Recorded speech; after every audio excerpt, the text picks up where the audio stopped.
Hello दोस्तों, स्वागत है आपका हमारे एजुनेट चैनल में। जी हाँ, जैसा कि आप जानते हैं कि यहाँ पर आपको आपके CTET, UP TET, KVS, REET जैसी सभी आने वाली शैक्षिक पात्रता परीक्षाओं के लिए पूर्ण रूप से तैयारी कराई जाएगी। और अगर आप हमारे साथ जुड़े रहते हैं तो आपको बहुत ही शॉर्टकट में, बहुत ही अच्छे से इन एग्ज़ाम्स को बीट करने में बहुत ही सहायता मिलने वाली है। तो चलिए, आज हम पढ़ने जा रहे हैं लैंग्वेज एंड थॉट, यानी कि भाषा एवं विचार। जी हाँ, जैसा कि आप जानते हैं कि ये हमारे सी टेट एवं यूपी टेट दोनों ही परीक्षाओं के लिए बहुत ही ज़्यादा महत्वपूर्ण टॉपिक है। अतः आज हम इसके बारे में अध्ययन करेंगे। चलिए शुरू करते हैं। तो भाषा के विकास को प्रभावित करने वाले कारक क्या होते हैं, सर्वप्रथम हम इनकी बात करेंगे। तो भाषा को प्रभावित करते हैं निम्नलिखित 3 कारक, जिनमें से हैं सामाजिक कारक, शैक्षिक कारक एवं जैविक कारक। अब सामाजिक कारक क्या होता है? जिस समाज में बच्चा रहता है और उसके जितने भी प्रकार के लोग चारों तरफ उसको प्रभावित करते हैं, वे सभी सामाजिक कारक कहलाते हैं। यदि बात करें शैक्षिक कारक की, तो बच्चा जैसे ही अपने समाज में बाहर निकलता है शिक्षा प्राप्त करने हेतु, तो वहाँ शैक्षिक माहौल जो उसको प्राप्त हो रहा है, यानी कि वो जिस विद्यालय में है, जिस स्कूल में वो पढ़ रहा है, उसको जैसा माहौल मिलता है, उस कैसे बच्चे मिलते हैं, कैसे दोस्त हैं, कैसे टीचर हैं, उन सब का उसके ऊपर क्या प्रभाव पड़ता है, ये सब आता है शैक्षिक कारक के अंतर्गत। अगर जैविक कारक की बात करते हैं तो इसमें आ जाते हैं उसके बायोलॉजिकल सभी प्रकार के कारण, जो उसके घर से, उसके समाज से उसको प्रभावित करते हैं, उसके परिवार के सदस्यों से उसको प्रभावित करते हैं, और जो उसके जन्म से उसके अंदर हैं, ये सभी कारक जैविक होते हैं। तो अगर बात करें तीनों ही कारकों की संयुक्त रूप से, तो इससे ये सिद्ध होता है कि ये तीनों ही कारक सकारात्मक या नकारात्मक, अर्थात पॉजिटिव या नेगेटिव, दोनों प्रकार से बालक के व्यक्तित्व पर प्रभाव डाल सकते हैं और उसके भाषा के विकास को पूर्ण रूप से प्रभावित करते हैं। ये कई प्रकार से भाषा के विकास को प्रभावित कर सकते हैं। जी हाँ, ये तीनों ही कारक भाषा के विकास को कई प्रकार से प्रभावित करते हैं।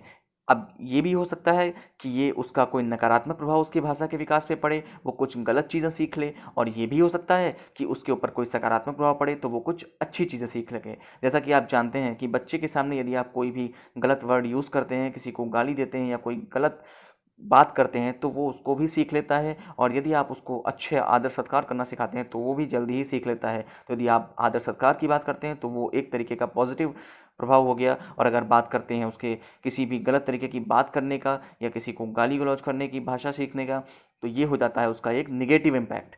तो मुझे लगता है कि आपको ये क्लियर हो गया होगा। चलिए आगे बढ़ते हैं। अब बात आती है भाषा अर्जन की अवस्थाएं।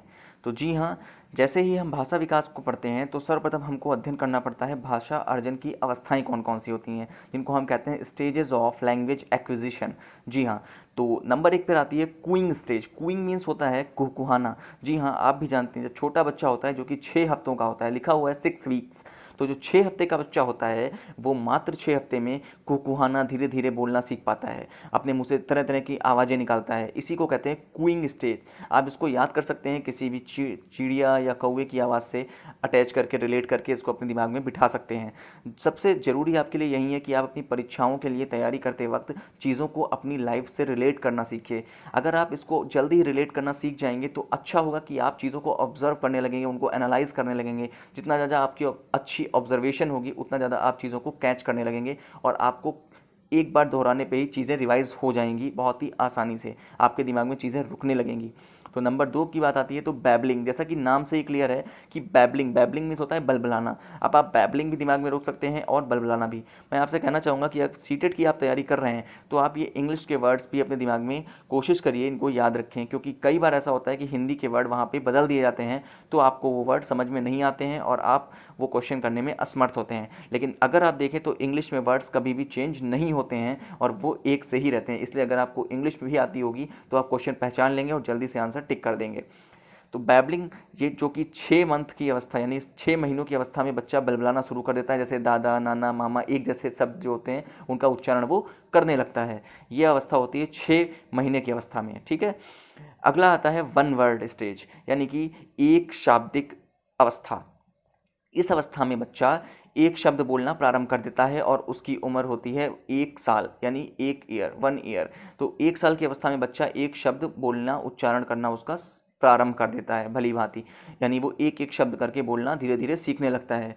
इसके बाद आती है टू वर्ड स्टेज यानी कि द्विशाब्दिक अवस्था। जी हाँ, जो कि 18 महीने की यानी कि 1.5 साल की अवस्था होती है। 1.5 साल की अवस्था में बच्चा दो दो शब्द का उच्चारण करके धीरे धीरे शब्दों को जोड़ना और उनको बोलना भी सीखना प्रारंभ कर देता है। अगली अवस्था की बात करें तो 5वें नंबर पे आती है लॉन्गर अटरेंसेस स्टेज। जी हाँ, पूर्ण वाक्य उच्चारण करने की अवस्था। अब वो लंबे लंबे वाक्यों का उच्चारण भली भांति करने लगता है, क्योंकि अब उसकी उम्र 2 से 4 साल के बीच में होती है, जिससे कि उसकी सीखने की, भाषा को अर्जित करने की जो उसकी शक्ति होती है वो बढ़ चुकी होती है, और अब वो जल्दी से चीज़ों को ऑब्जर्व करने लगता है और जल्दी से चीज़ों को सीखने लगता है, और वो शब्दों का उच्चारण भी भली भांति अच्छी, बहुत ही अच्छे से करने लगता है, उचित तरीके से। जी हाँ, तो मुझे उम्मीद है कि आपको ये पांचों अवस्थाएं अच्छे से क्लियर हो गई होंगी। एक छोटा सा रिवीजन देता हूँ। कूइंग स्टेज जो कि 6 हफ्ते में होती है, बच्चा को कुहाने लगता है। बैबलिंग स्टेज, बच्चा बलबलाना शुरू करता है, दादा नाना मामा कहना लगता है। वन वर्ड यानी एक शाब्दिक अवस्था 1 साल की उम्र में होती है। एक शाब्दिक 1 साल, ये याद रखिएगा दिमाग में, एक शाब्दिक 1 साल। एक एक शब्द बोलता है। द्विशाब्दिक यानी 18 मंथ, यानी कि 1 साल और 6 महीने यानी 1.5 साल कह सकते हैं आप। दो दो शब्द बोलना बच्चा प्रारंभ कर देता है। लॉन्गर अटरेंसेस स्टेज में 2 से 4 साल यानी पूर्ण वाक्य उच्चारण करना सीख जाता है 2 से 4 वर्ष की अवस्था में। चलिए आगे बढ़ते हैं।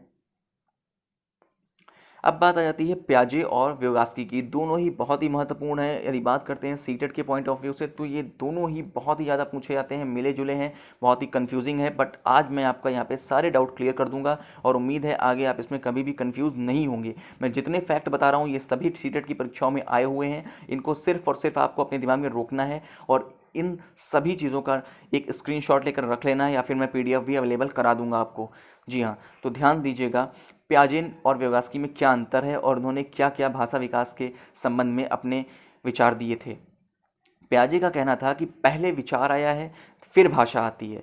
जी हाँ, प्याजे का कहना था कि विचार पहले आता है और भाषा का विकास बाद में होता है, जबकि व्यवस्की उसका ठीक उल्टा कहते थे। उनका कहना था कि भाषा पहले आई है और विचार उसके बाद आया है। जी हाँ, तथा प्रारंभ में दोनों स्वतंत्र अवस्था में होते हैं।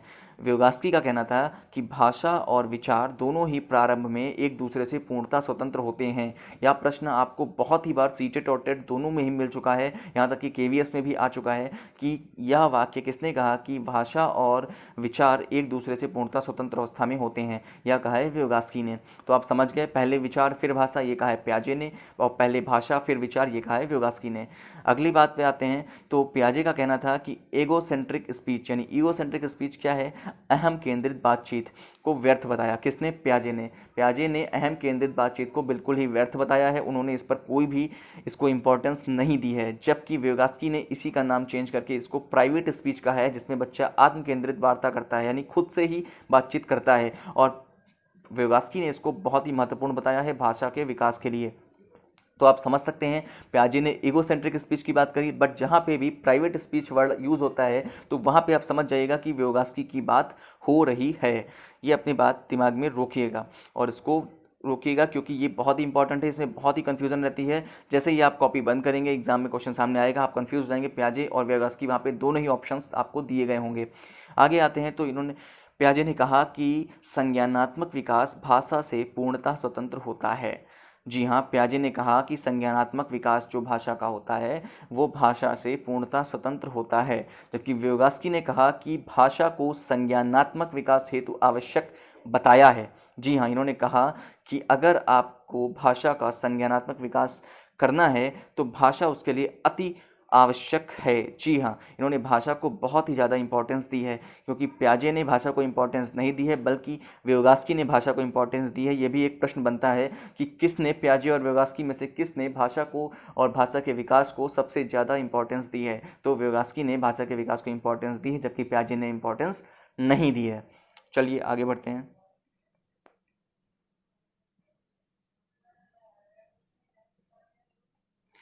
चलिए बात करते हैं बीएफ स्किनर की।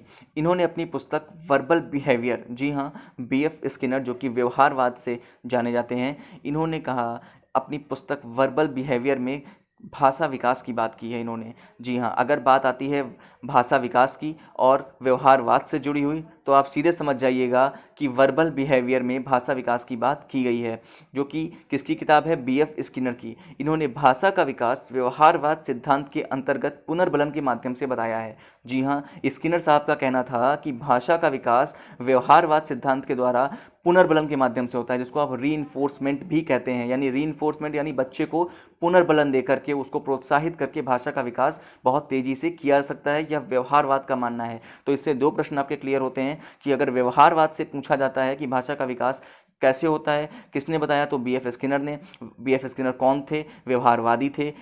और ये सिद्धांत कौन सा है, व्यवहारवाद का सिद्धांत है। और व्यवहारवाद के सिद्धांत के अनुसार भाषा का विकास कैसे होता है, तो पुनर्बलन के माध्यम से भाषा का विकास होता है।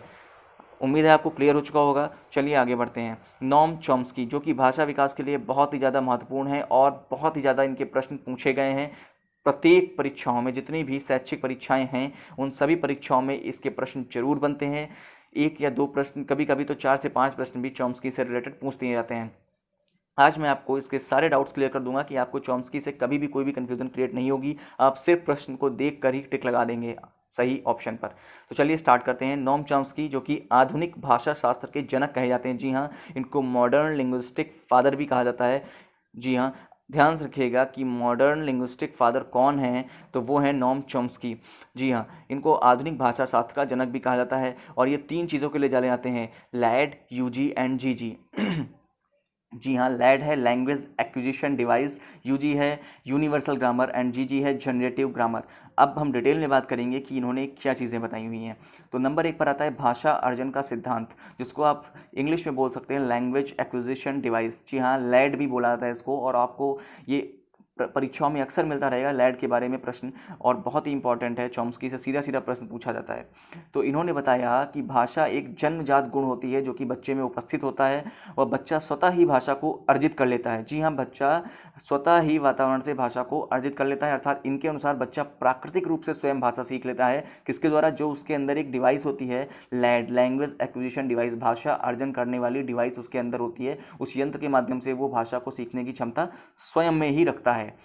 इसके बाद इन्होंने बात करी, प्रत्येक मनुष्य की भाषा में एक सार्वभौमिक व्याकरण का पालन होता है, जिसे यूनिवर्सल ग्रामर का नाम दिया है। जी हाँ, सार्वभौमिक आप समझते हैं यूनिवर्सल वर्ड होता है, और व्याकरण मीन्स ग्रामर। तो इन्होंने कहा कि प्रत्येक भाषा में, यानी प्रत्येक मनुष्य की भाषा, चाहे वो कहीं का भी हो, कोई भी देश का हो, किसी भी संस्था का हो, कहीं कोई भी बोली बोलता हो, पर उसकी जो भी भाषा होगी, प्रत्येक भाषा में एक सार्वभौमिक व्याकरण चलती है, जो कि जिसका अनुकरण प्रत्येक जगह पे किया जाता है, प्रत्येक भाषा में किया जाता है। यानी हर एक भाषा में एक यूनिवर्सल ग्रामर का नियम चलता है। जी हाँ, जहाँ पे नाउन है, प्रोनाउन है, वर्ब है, एडजेक्टिव है, एडवर्ब है, संज्ञा सर्वनाम आप हिंदी में बोलते हैं, ये सभी भाषाओं में अलग अलग नामों से जाने जाते हैं, परंतु इनके प्रयोग सभी जगह एक जैसे ही होते हैं। जी हाँ, इसी को इन्होंने यूनिवर्सल ग्रामर का नाम दिया है।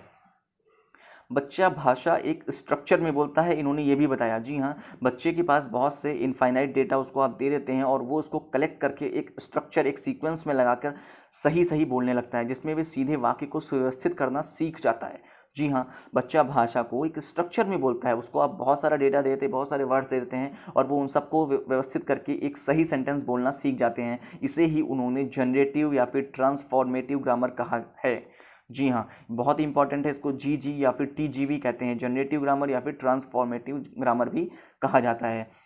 चलिए आगे बढ़ते हैं। इन्होंने एक क्रिटिकल सेंसिटिव, यानी कि क्रिटिकल, जिसको संवेदनशील भी कह सकते हैं, लैंग्वेज पीरियड की बात कही, जो शैशवावस्था यानी अर्ली चाइल्डहुड में होती है। तो अगर आपसे पूछा जाता है कि अर्ली चाइल्डहुड में क्रिटिकल लैंग्वेज पीरियड की बात किसने करी, तो वो करी है नॉम चॉम्स्की ने। जी हाँ, उम्मीद है आपको एक क्लियर हो चुका होगा। और ये भी जान लीजिए कि सबसे तेज़ी से अगर भाषा का विकास होता है तो वो आपकी अर्ली चाइल्डहुड अवस्था यानी शैशवावस्था में ही होता है।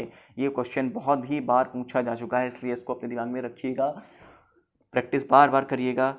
चलिए आगे बढ़ते हैं। अब बात करते हैं आज के प्रश्नोत्तर की, देखते हैं हमने क्या सीखा है। तो आज किसने कहा पहले विचार आया फिर भाषा, तो जी हाँ, ये कहा है प्याजे ने। पहले विचार आया फिर भाषा, ये कहा है पियाजे ने। फिर किसने कहा कि पहले भाषा आई फिर विचार, आपको मैंने बताया कि इसका ठीक उल्टा हो जाएगा व्योगास्की। जी हाँ, पहले भाषा आई और फिर विचार, ये कहा है व्योगास्की ने। भाषा और विचार पूर्णतः स्वतंत्र होते हैं, ये किसने कहा, ये भी व्योगास्की ने ही कहा है। आपने अभी मैंने पढ़ाया आपको, जी हाँ, भाषा सीखने की तीव्रतम अवस्था कौन सी है, तो वो है शैशवावस्था। अभी मैंने आपको बताया कि अर्ली चाइल्डहुड भी बोलते हैं इसको, तो वो है शैशवावस्था या फिर इन्फेंसी भी बोलते हैं। अगर आपको इंग्लिश में वर्ड इन्फेंसी या अर्ली चाइल्डहुड मिलता है, आप तुरंत उस पर टिक लगा दीजिएगा, कोई भी कन्फ्यूजन की ज़रूरत नहीं है, ज़्यादा सोचने की ज़रूरत नहीं है, अन्यथा आपका क्वेश्चन गलत हो सकता है। भाषा का प्रभाव किस पर सबसे ज़्यादा पड़ता है, तो वो विचार पर पड़ता है। जी हाँ, भाषा का प्रभाव विचार पर पड़ता है। किस सिद्धांत के अंतर्गत बच्चे पुनर्बलन के माध्यम से भाषा सीखते हैं, तो व्यवहारवाद के सिद्धांत के अंतर्गत बच्चे पुनर्बलन के माध्यम से भाषा सीखते हैं। तो व्यवहारवाद से किसका संबंध है, स्किनर जी का, और स्किनर जी ने ये बताया कि पुनर्बलन के माध्यम से बच्चे भाषा तेजी से सीखते हैं। तो अगर आपको ये सभी जो टॉपिक मैंने आज पढ़ाया है, भाषा एवं विचार, अगर आपको ये समझ में आया है, तो इसको मेरे चैनल को जो कि एजुनेक है, इसको सब्सक्राइब करना और इस वीडियो को लाइक करना बिल्कुल ना भूलिएगा, और कोशिश करिएगा कि अगर इससे आपको हेल्प मिली है तो इसको ज़्यादा से ज़्यादा फ्रेंड्स के बीच में शेयर भी करिएगा। Thanks for watching. मिलते हैं अगले वीडियो में, और जल्दी ही हम एक ऐसी सीरीज़ लाने वाले हैं जिससे आपको सीटेट एग्ज़ाम के लिए कोई भी दिक्कत सामना नहीं करना पड़ेगा। बहुत ही आसानी से आप सीटेट का एग्ज़ाम बीट कर सकते हैं। मैं गारंटी देता हूँ आपको, मैं ऐसे प्रश्न लाऊंगा जिससे आप सिर्फ उन प्रश्नों को पढ़ के सीटेट का एग्ज़ाम ईजिली क्लियर कर सकते हैं। Thanks for watching.